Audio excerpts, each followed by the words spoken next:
March 9. உரோமை நகர் புனித Francis. ரோமை நகரில் வாழ்ந்த பவுல் பூசா ஜெகபெல்லா பெற்றோருக்கு கிபி 1384 பிறந்தார் பிரான்சிஸ்.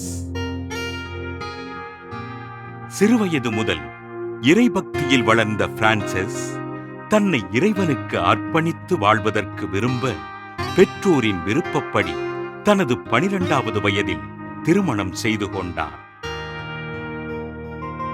தன் விருப்பத்தின்படி வாழ முடியவில்லை என்பதினால் கவலைக்குட்பட்ட பிரான்சிஸ் பட்டினி கிடந்து அழுததினால் உடல் நோயுற்று படுக்கையில் விழுந்தார். படுக்கையில் கிடந்த பிரான்சிஸிற்கு புனித அலெக்சிஸ் கனவில் தோன்றி ஆறுதல் தந்து இறைவனின் உடனிருப்பை அறிவிக்க பிரான்சிஸ் குணம் பெற்றார். 3 குழந்தைகளுக்கு தாயான பிரான்சிஸின் குழந்தைகள் கொள்ளை நோய்க்கு பலியாக இப்பெரும் துன்பத்தை மனவலிமையோடு ஏற்றுக்கொண்டார். உரோமை நாட்டில் கடுமையான வெள்ளத்தினால் பஞ்சம் ஏற்பட பிரான்சிஸ் தன் உடைமைகளை விற்று மக்களுக்கு உதவிகள் செய்தார்.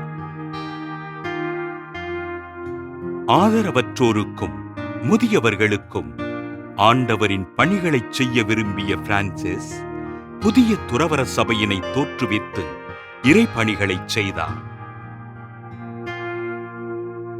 தன் வாழ்நாளில் சுமார் 97 முறைகள் ஆண்டவர் இயேசுவினை காட்சியாக கண்ட பிரான்சிஸ் கிபி 1440 மார்ச் 9 விண்ணகமடைந்தார்.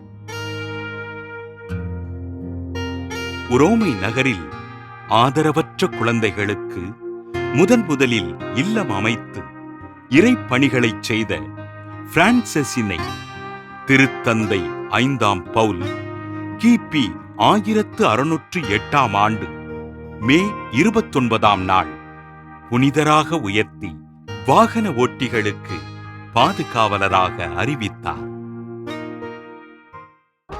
புனித பிரான்சிஸ் திருவிழாவினை மகிழ்வோடு கொண்டாடுகின்ற நாம் சாலை விபத்தில் பலியான ஆன்மாக்களுக்காக ஜெபிப்போம்.